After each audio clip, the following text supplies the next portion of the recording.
आषाढी एकादशी निमित्त महाराष्ट्रातून विविध भागातून ज्या दिंड्या निघतात त्यात प्रमुख 10 दिंड्याच्या व्यतिरिक्त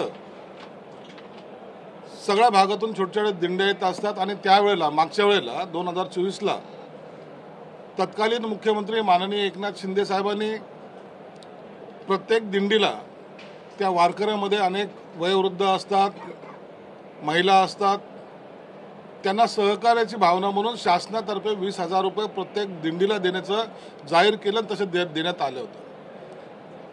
आणि हे सर्व नियोजन विभागीय आयुक्तांकडे एक समिती गठन करून त्यांच्या मार्फत हे दिले जातात। गेल्या वेळेला 1109 दिंड्यांना हे 20,000 रुपये प्रत्येक दिंडीला हे देण्यात आले होते। यावेळेला अनेकांनी मागणी केली की भरपूर दिंड्यांना हा पैसा मिळत नाही किंवा त्यांच्यापर्यंत पोहोचला नाही, म्हणून यावेळेला त्या ज्या राहिलेल्या दिंड्या आहेत त्यांच्यामध्ये वाढ करून जवळपास 1400 दिंड्यांना प्रत्येकी 20,000 रुपये देण्याचं सरकारने घोषित केलेलं आहे। त्याबद्दलचं असं परिपत्रकही काढलेलं आहे। मी सगळ्या जिल्ह्यातील विविध भागातून येणाऱ्या ज्या दिंड्या आहेत त्यांना सुद्धा विनंती करणार आहेत, आपल्या संघटनेचे प्रमुख असतील किंवा डायरेक्ट विभागीय आयुक्त पुणे यांच्याशी जर संपर्क साधला तर तुम्हाला ह्या 20,000 रुपये आपल्याला तिथं दिल्या जातील। सरकारकडून दिंड्यामध्ये कोणतंही कसर ठेवलं जाणार नाही, जे काही सहकार्य लागेल ते सरकार करणार आहे। यासाठी मुद्दाम हा खुलासा आपल्यासमोर करत आहे।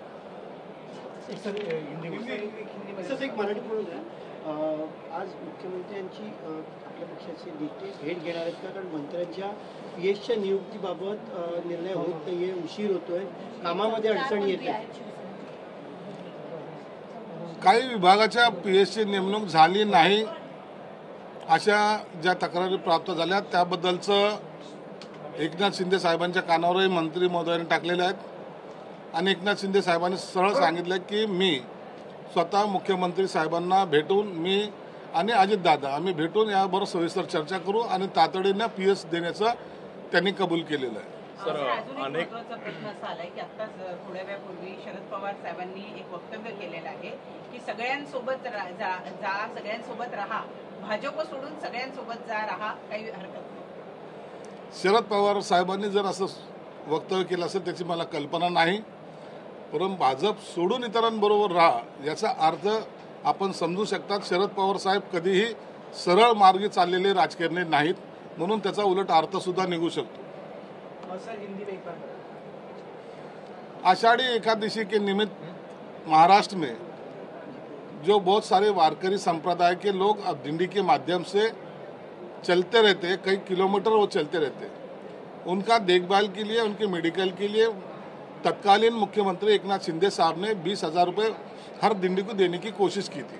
उसमें से करीबन 1109 दिंडियों को सरकार ने पैसा अनुदान दिया था, लेकिन उसमें से अभी जो बढ़ती दिंडियों की संख्या देखते हुए आज मेरे विभाग ने 1400 माने पूरे जितने भी है वो 1400 दिंडियों को 20,000 पर हेड देने की घोषणा की है। और इसका मॉनिटरिंग जो है वो विभागीय आयुक्त तो पुणे ये करने वाले। हम दिंडियों में जो सहभागी हो रहे हैं उनसे भी अपील करेंगे, आपको भी ऐसी कोई लगता है तो आपने वहाँ कांटेक्ट करो, आपको सब सुविधा भी दी जाएगी और ये दिंडी की मानधन भी दिया जाएगा। सर शरद पवार जी का बयान सामने आया, शरद पवार जी कहती हैं कि अलायंस भारतीय जनता पार्टी छोड़ के किसके भी साथ जाओ, किस तरह से? शरद पवार साहब है, उन्होंने इतना तो तय किया है कि आपने को यहाँ महाविकास आघाड़ी में रहना नहीं है, किसी और के साथ जाना है, ये उन्होंने दिशा तो दिखाई है। लेकिन शरद पवार का पॉलिटिक्स में एक अलग सा स्थान रह चुका है, वो बोलते कुछ और है और करते कुछ है, तो इसलिए वो भाजपा के साथ जाना नहीं, इसका मतलब कुछ लोगों ने क्या लेना चाहिए वो उनके पार्टियों के नेता ने समझने वाली बात है। प्रधानमंत्री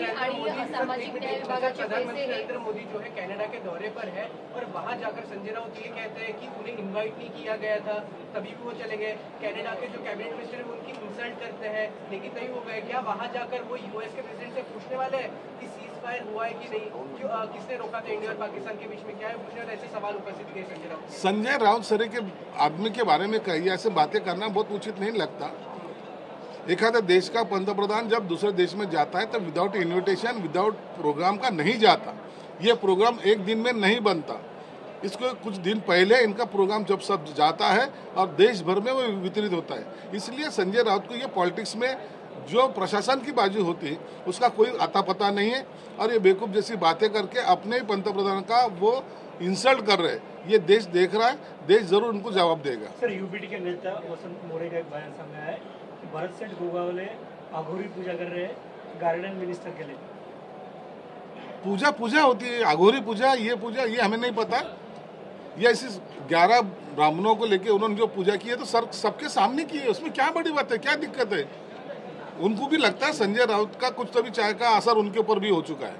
सर, भरत शेठ गोगावले यांनी पूजा घातली, त्या पूजेवरून आता खूप वाद होतो आहे आणि ही एक अघोरी पूजा असल्याचा आरोप त्यांच्यावर केला। हे बघा, हे पूजा आपण अनेक वेळेला करतो, आम्ही सुद्धा करतो, त्यात काही गैर नाही, अनेक लोक करतात। पूजा करणं, धार्मिकता बाळगणं याच्यात कोणतंही चुकीचं नाही, परंतु याच्यावर अशा पद्धतीचा आक्षेप घेणं, मला वाटतं या मोरेंना त्या संजय राऊतचं काहीतरी सावली त्यांच्यावर पडली असावी। अघोरी विद्याचा प्रयोग करणं फक्त कलानगरला होते आणि तिथं फार मोठमोठाले बसलेले आहेत काय ते पूजा करणारे मांत्रिक, त्यांना जाऊन कदाचित भेटल्यामुळे त्यांच्यावर झालेला हा परिणाम आहे।